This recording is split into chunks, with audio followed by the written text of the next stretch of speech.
భారత కార్మికులు ఎన్నో ఏళ్లుగా పోరాడి సాధించుకున్న హక్కులపై కేంద్రంలోని మోడీ సర్కార్ అనుసరిస్తున్న తీరుపై సింగరేణి కార్మిక జేఏసీ నాయకులు నిరసన వ్యక్తం చేశారు. దేశవ్యాప్తంగా తలపెట్టిన సమ్మె సింగరేణి కార్మికులు స్వచ్ఛందంగా ఒక్కరోజు విధులకు దూరంగా ఉన్నారని జేఏసీ నాయకులు తెలిపారు. ప్రధాని మోదీకి రైతులు బుద్ధి చెప్పిన విధంగానే కార్మికులు కూడా బుద్ధి చెప్పే రోజు వస్తుందని హెచ్చరించారు. దీనిపై మరింత సమాచారం మా ఆదిలాబాద్ కరెస్పాండెంట్ చంద్రశేఖర్ అందిస్తారు. ప్రభుత్వం అవలంబిస్తున్న కార్మిక చట్టాలతోటైతే దేశవ్యాప్త సమ్మెతోటి ఈరోజు మంచిర్యాల జిల్లాలో ఇటు కొమరంభీం ఆసిఫాబాద్ జిల్లాలో అయితే ఇటు సింగరేణి వ్యాప్తంగా అయితే సమ్మె బాట పట్టారు. ఒకరోజు సమ్మెలో భాగంగా ప్రస్తుతం మనం సిఐటియు కానీ ఏఐటియుసి అనుబంధ సంస్థలతో పాటు ఇంకా 10 అనుబంధ సంస్థలు కూడా సమ్మెలో పాల్గొన్నారు. దీంతో మనతో మాట్లాడడానికి రాష్ట్ర స్థాయి కమిటీ నాయకులు ఉన్నారు. అసలు ఈ చట్టాలు ఏ విధంగా ఉంటాయి, కార్మికులకు ఏ విధంగా వర్తిస్తాయి, ఈ చట్టాల వల్ల కార్మికులకు అసలు నష్టమా లాభమా తెలుసుకునే ప్రయత్నం చేద్దాం. నాకు చెప్పండి, అసలు ఈ చట్టాల వల్ల అసలు కార్మికులకు ఎలాంటి ఉపయోగపడుతుంది, ప్రస్తుతం ఈ 4 చట్టాలతో అసలు ఏ విధంగా కార్మికులపై భారం పడే యోచనలు ఉన్నాయి? ఈరోజు కేంద్ర ప్రభుత్వం తీసుకొచ్చిన 4 లేబర్ కోడ్లకు వ్యతిరేకంగా దేశవ్యాప్తంగా అన్ని కార్మిక సంఘాలు, ఇతర రాష్ట్ర స్థాయి కార్మిక సంఘాలు, ప్రజా సంఘాలు, అన్ని రకాల సంఘాలు పెద్ద ఎత్తున సమ్మె చేస్తున్నాయి. ప్రధాన డిమాండ్ 4 లేబర్ కోడ్లు, వాటి రద్దు చేయాలని చెప్పేసి మేము కోరుకుంటున్నాం.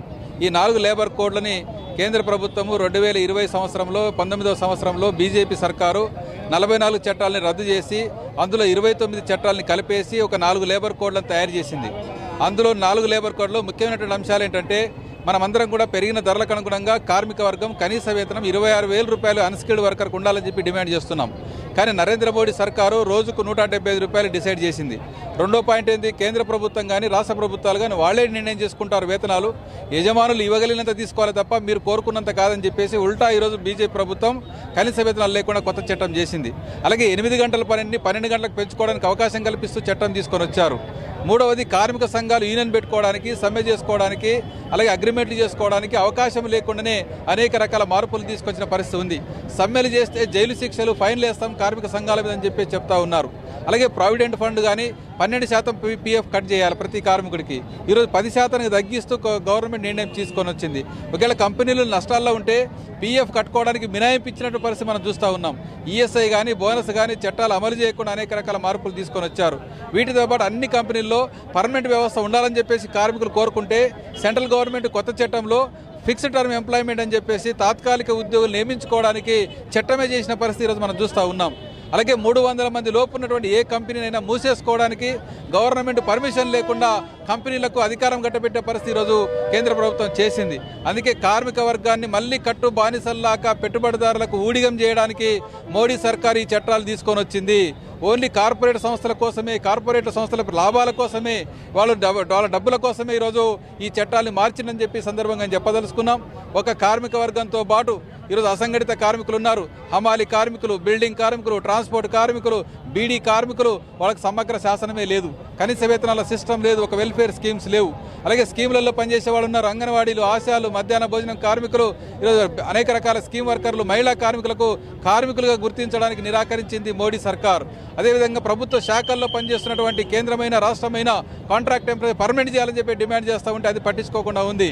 కాబట్టి ఈ అన్ని సమస్యలతో పాటు రైతులు, కూలీలు, వ్యవసాయ కార్మికులు వాళ్ళ డిమాండ్లను కూడా చేర్చి ఈరోజు యొక్క సమ్మె జరుగుతూ ఉంది. కాబట్టి నరేంద్ర మోడీ తీసుకొచ్చిన లేబర్ కోడ్ల వల్ల కార్మిక వర్గానికి నష్టమే తప్ప ఏమీ లాభం లేదని చెప్పి సందర్భంగా మేము చెప్పదలుచుకున్నాం. అన్న, ముఖ్యంగా ఏదైతే 4 కోట్లు ఉన్నాయో దీనికి సంబంధించి పని భారం ఏదైతే ఉందో 8 గంటల నుంచి 10 గంటల వరకు పని భారం చేయడం వల్ల అసలు కార్మికులకు ఇలాగ ఉన్నది, రానున్న రోజుల్లో ఉద్యోగ పరిస్థితి ఏ విధంగా ఉండబోతుంది? ఈ 8 గంటల నుంచి 12 గంటలు పని గంటలు పెరిగితే రాబోయే కాలంలో కార్మికులు రోజుకు 24 గంటలుంటే 12 గంటల చొప్పున 2 షిఫ్ట్లే పనిచేయాల్సి వస్తుంది. వాళ్ళకి తిండి కానీ, నిద్ర కానీ, ఆరోగ్యం కానీ ఏ సమస్యలు లేకుండా వాళ్ళు పూర్తిగా కృషించిపోయే పరిస్థితి వస్తుంది. కాబట్టి పని గంటలు తగ్గించాలని చెప్పేసి మేము డిమాండ్ చేస్తున్నాం.